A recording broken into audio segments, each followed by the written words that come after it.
చాలామంది పురుషాంగం చిన్నగా ఉందని, ఎరిక్షన్ సరిగ్గా రావడం లేదని, లేదనంటే స్త్రీని తృప్తిపరచలేమేమో అనే అపోహలో చాలామంది ఉన్నారు. ఇంతకుముందు మేము పెట్టిన చాలా వీడియోలో కూడా చాలామంది కామెంట్స్ రాశారు. సో దీని కొరకు అంటే మీకు ఇంకా ఎక్కువగా రిజల్ట్ వచ్చే విధంగా మేము ఇంకొక రకమైనటువంటి చిట్కాతో మేము ముందుకు వచ్చాము. అయితే ఇది చాలా పురాతనమైన పద్ధతి.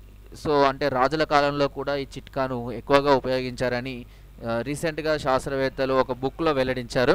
సో దాన్ని ఆధారంగా చేసుకొని ఈరోజు మీకు నేను ఈ చిట్కాను చెప్తున్నాను. దీనికి కావాల్సిందల్లా దానిమ్మ.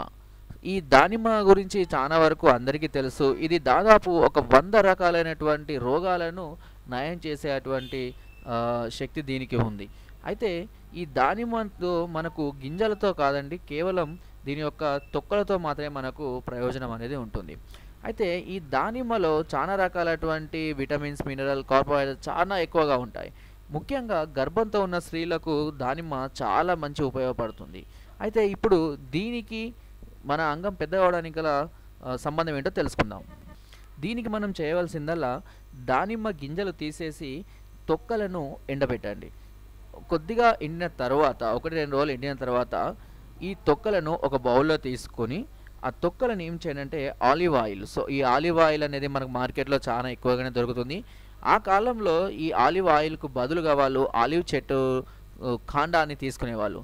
సో ఆ కాలంలో లైట్లు లేనప్పుడు ఈ ఆలివ్ ఆయిల్ యొక్క బెరడును తీసి దీనికి వత్తిలాగా చేసి వెలిగించినట్టయితే అది ఎక్కువ వెలుతురునివ్వడం కాకుండా ఎక్కువ సమయాన్ని కూడా అది వెలుగుతూ ఉంటుంది. అంతేకాకుండా ఆ వెలుగు వల్ల, మంట వల్ల వచ్చినటువంటి వాయువును పీల్చుకోవడం వల్ల కూడా వాళ్ళకు ఆరోగ్యం చాలా బాగుండేది అని కూడా శాస్త్రవేత్తలు ఇటీవల కాలంలో చెప్పడం జరిగింది. దీని గురించి నేను మళ్ళీ మీకు ముందు చెప్తూ ఉంటాను. ప్రస్తుతానికి మనం ఎలా చేయాలనే దాని గురించి తెలుసుకుందాం. అయితే ఈ దానిమ్మ తొక్కల్ని, ఈ ఆలివ్ ఆయిల్ ఒక 100 గ్రాములు తీసుకోండి. దానిమ్మ తొక్కలు సరిపడా అంటే 1 లేదా 2 దానిమ్మకాయ తొక్కల్ని తీసుకోండి. ఒక 100 గ్రాముల ఆలివ్ ఆయిల్ తీసుకొని ఒక ప్యాన్లో కనుక ఈ రెండింటిని వేసి బాగా వేయించండి. ఎర్రగా అయ్యేలాగా, అంటే నలుపు కలర్ వస్తాయి దానిమ్మ బెరళ్ళు. ఇలా నలుపు బెరడు వచ్చాక దీన్ని ప్యాన్లో వేసి మంచిగా మరగనివ్వండి. ఎందుకంటే బెరల్లో ఉన్నటువంటి రసం అంతా కూడా ఈ నూనెకు పట్టుకోవాలి. సో ఆ విధంగా నూనె అనేది గట్టిగా మసలడం అనేది జరుగుతుంది. అలా అయిన తర్వాత దీనిని జాలితో కానివ్వండి, లేదంటే వడపోత పేపర్తో కానివ్వండి, దీన్ని వడపోయండి. సో వడపోసి దీన్ని నిల్వ చేసుకోండి. ఎందుకంటే రోజు చేసుకోవడం కష్టం కాబట్టి సరిపడా చేసుకొని దీన్ని జార్లో పెట్టుకోండి. ఓకే. సో పెట్టుకున్న తర్వాత దీన్ని రోజు కొద్దిగా తీసుకొని చేతులలో పోసుకొని మన పురుషాంగం పైన కనీసం 15 నుండి 20 నిమిషాల పాటు మర్దన చేస్తూ ఉండాలి. ఇంకిన కొద్ది మళ్ళీ పోసి మళ్ళీ మర్దన చేస్తూ ఉండాలి. ఇలా మనము ఒక నెల నుండి 2 నెలలు, సో నెల వరకు మీకు దాదాపుగా రిజల్ట్ ఏమీ కనబడకపోవచ్చు. అలా అని మీరు డిసప్పాయింట్ అవ్వద్దు. ఎందుకనంటే మనకు ఏదైనా సరే చేయగానే దాని యొక్క రిజల్ట్ అనేది కనబడుతుంది. 1 రోజు, 2 రోజులు, వారం రోజులు, 10 రోజులు చేసి నాకు రిజల్ట్ కనబడడం లే అని బంద్ చేస్తే అది స్టార్ట్ చేసిన వర్క్ అనేది అక్కడనే ఆగిపోవడం జరుగుతుంది. సో వర్క్ను మనం కంటిన్యూ చేయడం వల్ల ఈ రక్తనాళాల్లో ఏదైతే ఉంటుందో బ్లడ్ సర్క్యులేషన్ అనేది ఎక్కువగా అయ్యి అప్పుడు దానివల్ల అంగ పరిమాణం పెరగడానికి సహాయపడుతుంది. చూడండి, మనం చిన్నప్పుడు చిన్నగానే ఉంటారు ఎవరైనా, అది పెద్దగా అవ్వడానికి రక్తనాళాలు పెరగాలి, బ్లడ్ సర్క్యులేషన్ పెరగాలి, మాంసము అన్నీ పెరుగుతుంటేనే మనం కూడా పెరుగుతూ ఉంటాం. సో అదేవిధంగా ఇక్కడ అంగం చిన్నబడిపోయిన తర్వాత బ్లడ్ సర్క్యులేషన్ దానికి సరిపడా లేకపోవడం వల్లనే అది చిన్నగా ఉండడం జరుగుతుంది. సో అందువల్ల మనం దీన్ని ఎక్కువగా రబ్ చేసి మనం దాన్ని పెంచడం, అంటే సాగదీయడము, ప్రెస్ చేసి రాయడము. చూడండి, చాలామంది పక్షాతం వచ్చిన వాళ్ళకు కూడా ఆయిల్ పెట్టి మర్దన చేస్తూ ఉంటారు. సో దానివల్ల ఏమవుతుందంటే రక్త ప్రసరణ సరిగ్గా జరిగి మళ్ళీ అంగాలు, మన ఏదైతే అవయవాలు ఉన్నాయో అవన్నీ మళ్ళీ సర్దుకోవడం అనేది జరుగుతుంది. ఇక్కడ కూడా అంతే. సో మనం కూడా దీనిలో బ్లడ్ సర్క్యులేషన్ని పెంచాలి. సో అదేవిధంగా నరాలను ఉత్తేజపరచాలి. సో దీనిలో ఉన్నటువంటి ఆయిల్లో ఉన్నటువంటి ఏవైతే రసాయనాలు ఉన్నాయో ఇవి దాని కొరకు సహాయపడుతుంటాయి. సో ఖచ్చితంగా మీరు నెల నుంచి 2 నెలలు కనుక ఇలా చేసినట్లయితే మీకు రిజల్ట్ అనేది ఖచ్చితంగా కనబడుతుంది. అంగం పెద్దగా లావుగా అవడమే కాకుండా ఎరెక్షన్ కూడా చాలా చక్కగా ఉంటుంది. అయితే దీనితో పాటుగా మీరు కొన్ని ఆహార నియమాలను కూడా మీరు పాటించవలసి ఉంటుంది.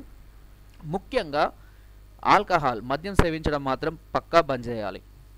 ఎందుకనంటే ఈ ఆల్కహాల్ అనేది ఏం చేస్తుందంటే రక్త ప్రసరణను తగ్గించేయడం జరుగుతుంది. కాబట్టి మళ్ళీ మనం మొదటికి వస్తూ ఉంటాం. ఓకే. అంతేకాకుండా ఈ కొవ్వు పదార్థాలు తినడాలు, చికెను, మటను లాంటి ఎప్పుడో ఒకసారి తినడం వల్ల ప్రాబ్లం ఏమి ఉండదు. ఎప్పటికీ తినే వాళ్ళకు ఇది ఇబ్బందిగా మారుతుంది. ఎందుకంటే దీనిలో ఉన్నటువంటి కొవ్వు అనేది రక్తనాళాలు చేరి రక్త ప్రసరణ అనేది సరిగా జరగకుండా ఆపివేస్తుంది. సో కొద్ది రోజులు మీరు ఇలా చేసి చూడండి, రిజల్ట్ అనేది మీకు ఖచ్చితంగా కనబడుతుంది. ఎక్కువగా ఫ్రూట్స్ తినండి, జ్యూసులు తాగండి. ఇవి చాలా మంచి ఆరోగ్యానికి, హెల్తీ పరంగానే కాదు మీకు అన్ని విధాలా కూడా ఇవి ఉపయోగపడుతూ ఉంటాయి. సో ఫ్రెండ్స్, ఇంతకుముందు కూడా నేను ఎన్నో వీడియోలలో దీని గురించి చెప్పాను. చాలామంది రిజల్ట్ ఉంది అని మాకు కామెంట్ ద్వారా తెలిసారు. కొంతమంది ఏ రిజల్ట్ లేదు మీరు ఎందుకు చెప్తున్నారని కూడా అన్నారు. సో నేను అలాంటి వాళ్ళని పట్టించుకోను. నేను ఒక మంచి పని చేయడం కొరకే ఈ వీడియోను మీకు క్రియేట్ చేయడం అనేది జరుగుతుంది.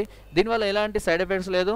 దీనివల్ల ఉపయోగపడితే వాళ్ళ లైఫ్లో వాళ్ళు హ్యాపీగా ఉంటారన్న ఒకే ఒక ఉద్దేశంతో ఈ వీడియో నేను తీయడం జరిగింది. సో దీని గురించి మీరు కావాలంటే సెర్చ్ చేసుకోండి.